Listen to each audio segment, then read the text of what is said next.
Hello মুভিম্যানের বন্ধুরা, কেমন আছো সবাই?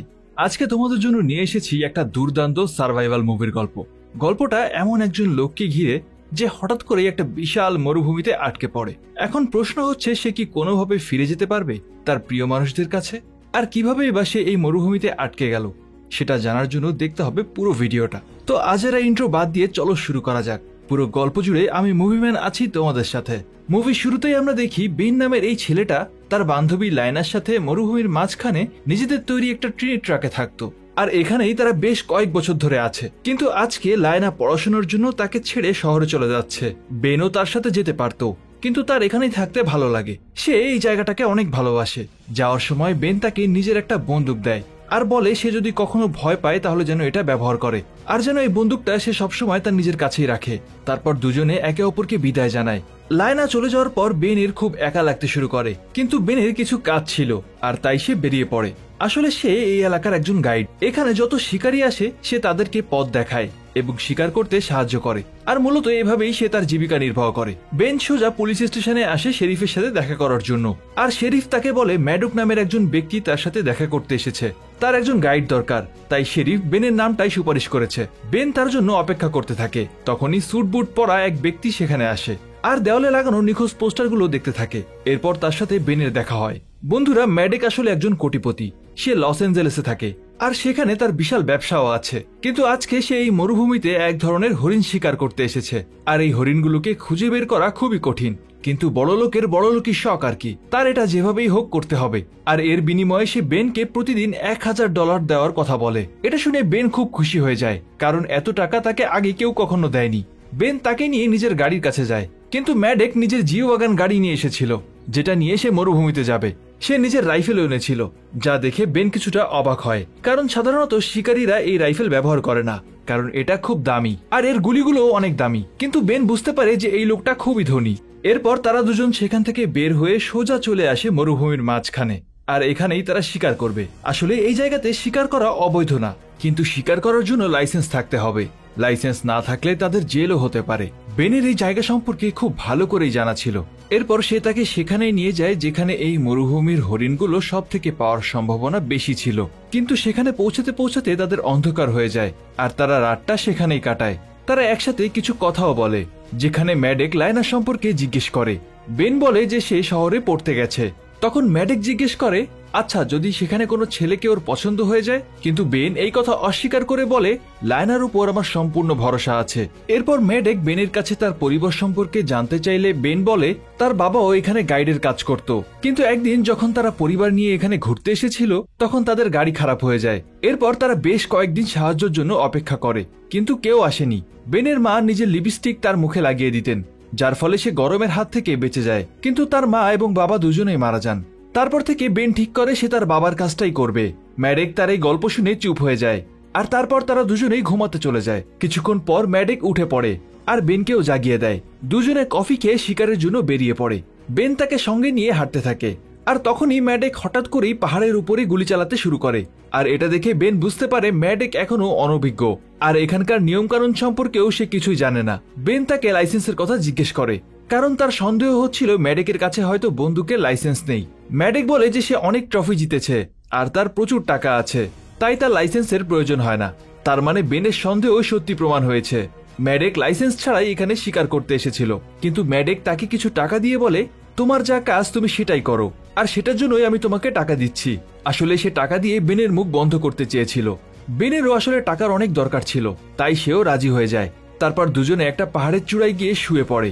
বেন দূরবীন দিয়ে দেখতে শুরু করে কিছু দেখা যাচ্ছে কিনা, আর এভাবে অনেকক্ষণ কেটে যায়, কিন্তু তারা কিছুই খুঁজে পায় না। আর এর মধ্যেই ম্যাডেক বিভিন্ন বিষয় নিয়ে বারবার কথা বলতে থাকে।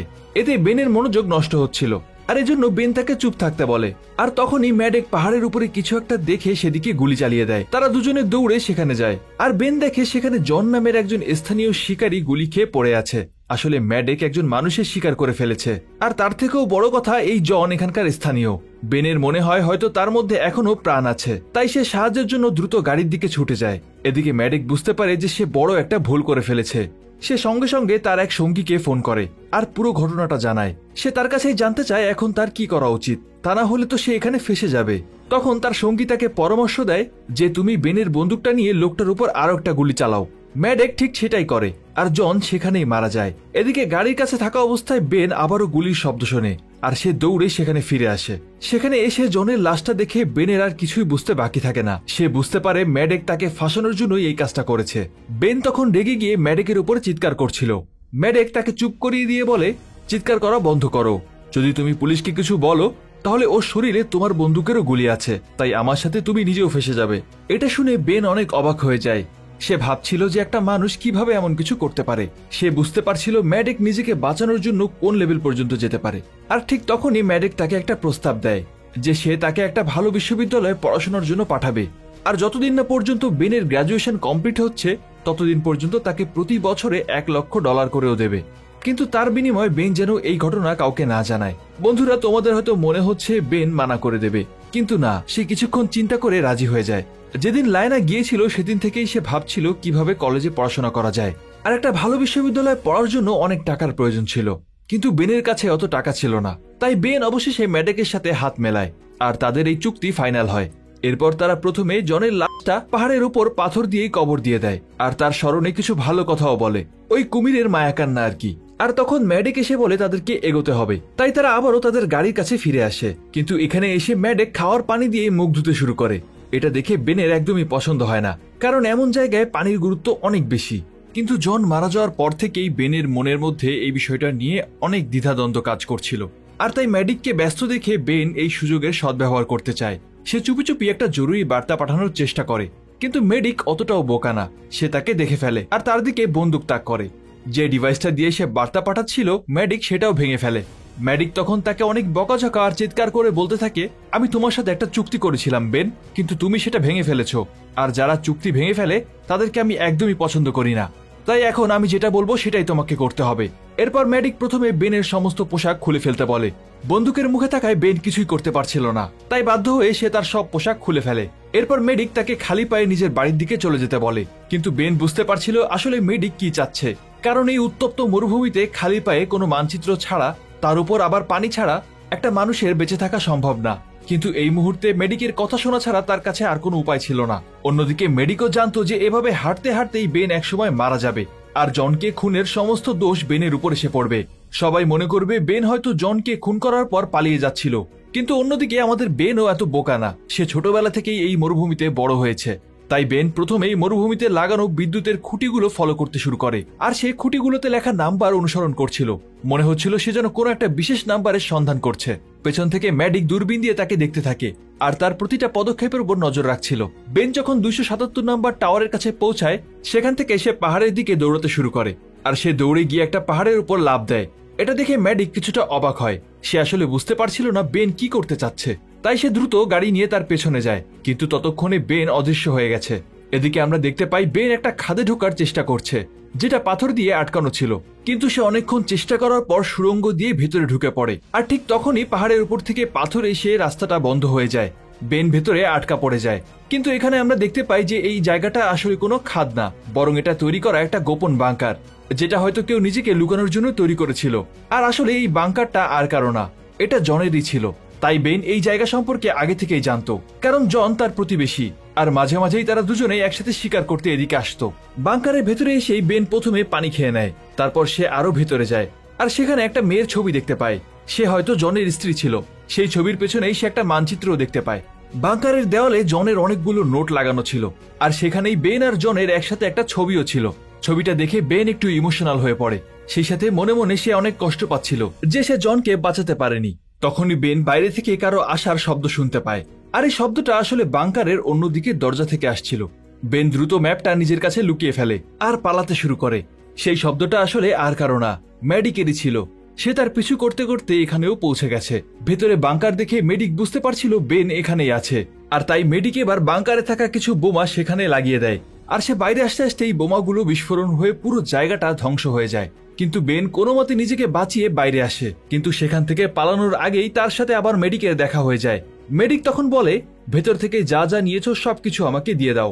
বেন নিজের পকেট দেখিয়ে বলে, আমি কিছুই নেইনি। হ্যাঁ, এখানে বেন মিথ্যা কথা বলছিল, কারণ মেডিক যদি জানতে পারতো তার কাছে একটা ম্যাপ আছে তাহলে হয়তো সে তার কাছ থেকে সেটাও কেড়ে নিত।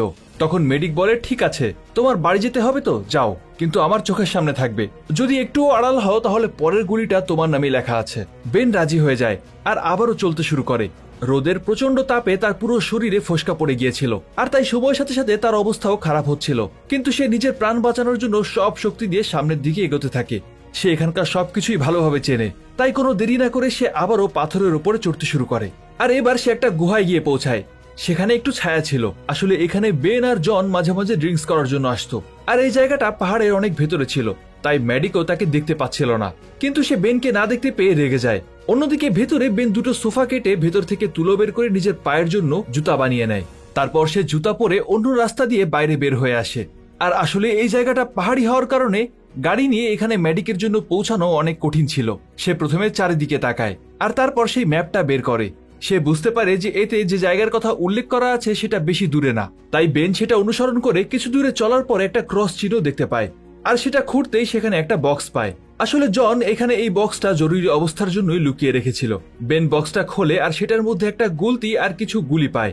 এখন তাকে ম্যাপের পরের ক্লু পর্যন্ত যেতে হবে, আর সেটা কিছুটা দূরেই ছিল। সে দ্রুত সেখানে গিয়ে জায়গাটা খুঁড়তে শুরু করে, আর ভেতর থেকে একটা পানির কন্টেনার বের হয়ে আসে। এটাই এই মুহূর্তে তার সব থেকে বেশি প্রয়োজন ছিল।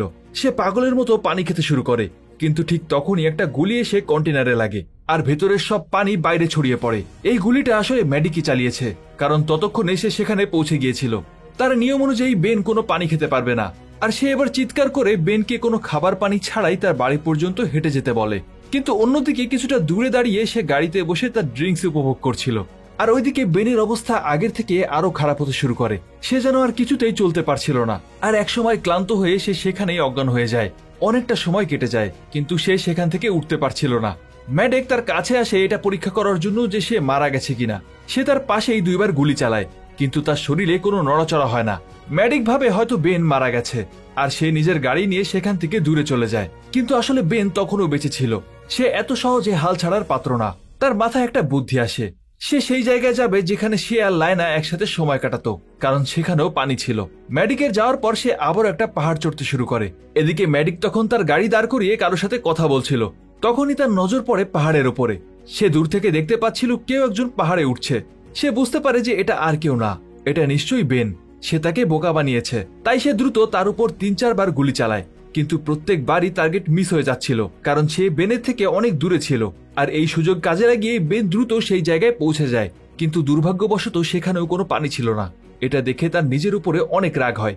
তখনই একটা আওয়াজ আসে, বেন আত্মসমর্পণ করো, তা না হলে ভালো হবে না। কিন্তু বেন কিছুতেই আত্মসমর্পণ করে না, আর সে রাত হওয়ার জন্য অপেক্ষা করতে থাকে, কারণ রাতে তার পালানোর একটা সুযোগ থাকবে। কিছুক্ষণ পরেই সূর্য ডুবে যায়, আর সে অন্য রাস্তা দিয়ে বাইরে বের হয়ে আসে।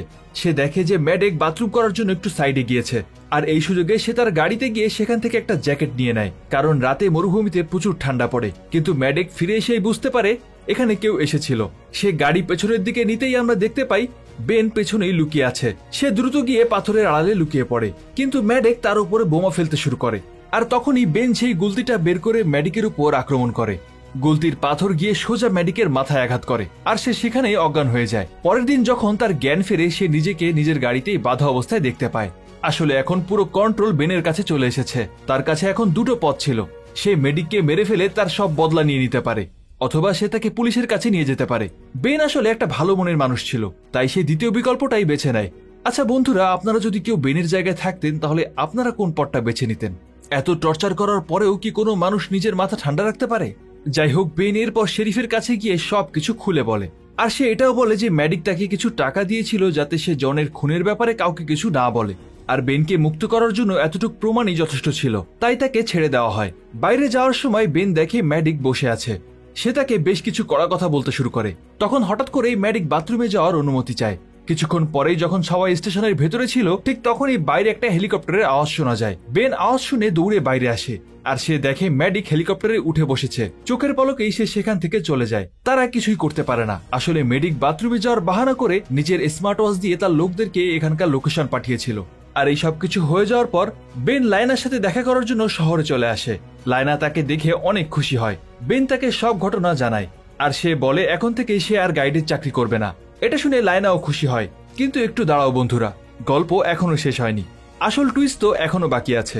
ওই দিন রাতেই যখন তারা একসাথে ঘুমাচ্ছিল তখন বেনের মনে হয় যে ম্যাডেক তাকে মারার জন্য কাছে চলে এসেছে, আর তখনই তার ঘুম ভেঙে যায়। কিন্তু সে সামনে কাউকে দেখতে না পেয়ে আবারও ঘুমিয়ে পড়ে। কিন্তু আমরা দেখতে পাই কিছুক্ষণ পরে সেখানে আসলেই ম্যাডিক উপস্থিত হয়। ম্যাডিক বেনকে মারার জন্য এখানেও চলে এসেছে, কারণ যতদিন বেন বেঁচে আছে ততদিন সে তার জন্য বিপদ হয়ে দাঁড়াবে। সে বেনের কাছে আসে আর তাকে বলে, তুমি গাইড হিসেবে আসলেই একজন পারফেক্ট ছেলে, কারণ তোমার জায়গায় অন্য কেউ থাকলে হয়তো সে মরুভূমিতেই মারা যেত। এটা বলে মেডিক বেনের দিকে গুলি করার জন্য নিজের বন্দুকটা তোলে, কিন্তু ঠিক তখনই নায়লা তার কাছে রাখা সেই বন্দুকটা দিয়ে ম্যাডিককে উড়িয়ে দেয়। তারপর বেনও তাকে গুলি করে, মানে অবশেষে ম্যাডিক সেখানেই মারা যায়। আর হ্যাঁ বন্ধুরা, এটা সেই বন্দুকটাই যেটা বেন নায়লাকে দিয়েছিল এখানে আসার আগে। কিন্তু বেচারা মেডিক কিন্তু নিজের ভুলের কারণেই মারা গেল। যদি সে এখানে না আসতো তাহলে হয়তো শান্তিতে বাঁচতে পারত। আর এইভাবেই এই গল্পটা এখানেই শেষ হয়ে যায়। গল্পটা শেষ করার পর আমার মাথায় একটা বিষয় ঘুরছে। জাপানি একটা প্রবাদ আছে বন্ধুরা, ফল 7 টাইমস স্ট্যান্ড আপ 8, অর্থাৎ বাংলা করলে দাঁড়ায় যতবার পড়বে ততবার উঠে দাঁড়াও, কারণ জয় তারই যে শেষ পর্যন্ত লড়তে জানে। তো এবার বলো বন্ধুরা, আজকের গল্প থেকে তোমরা কে কি শিখলে, আর আমাকে কমেন্ট করে অবশ্যই জানাবে। যদিও মুভিটা আহামরি কিছুই না, তবে টাইম পাস করার জন্য একটা ভালো মুভি, তোমরা চাইলে দেখতে পারো। আর যারা এতক্ষণ ধরে মুভির নাম জানার জন্য অধীর আগ্রহে বসে আছো তাদেরকে আর অপেক্ষা করতে হবে না। আমাদের আজকের মুভিটার নাম বিয়ন্ড দ্য রিচ। তো চলো আর দেরি না করে এবার চলে যাই সরাসরি আমাদের মুভি ম্যানের ফ্যান সেকশনে। আমাদের আজকে সেরা মন্তব্যকারী হিসেবে নির্বাচিত হয়েছেন এমডি নয়ন খান ভাই। তিনি বলেছিলেন, আসসালামু আলাইকুম ভাইয়া, কেমন আছেন? ওয়ালাইকুম আসসালাম ভাই, ভালো আছি। আর আপনার ভিডিওগুলো অনেক ভালো লাগে, এগিয়ে যান, পাশে আছি সব সময়। আপনাকে অনেক ধন্যবাদ নয়ন ভাই। এভাবে আমাদের পাশে থাকার জন্য অন্তরের অন্তঃস্থল থেকে তোমাদের সবাইকে জানাই অসংখ্য ধন্যবাদ। আজকের মতো বিদায় নিচ্ছি। আর এই ধরনের সার্ভাইভাল মুভি ভালো লাগে থাকলে আমাদেরকে কমেন্ট করে জানাতে পারো। আবারও দেখা হবে নতুন কোনো মুভির গল্প নিয়ে। ততদিন সবাই ভালো থাকুন আর অবশ্যই ভালোকে ভালোবাসুন।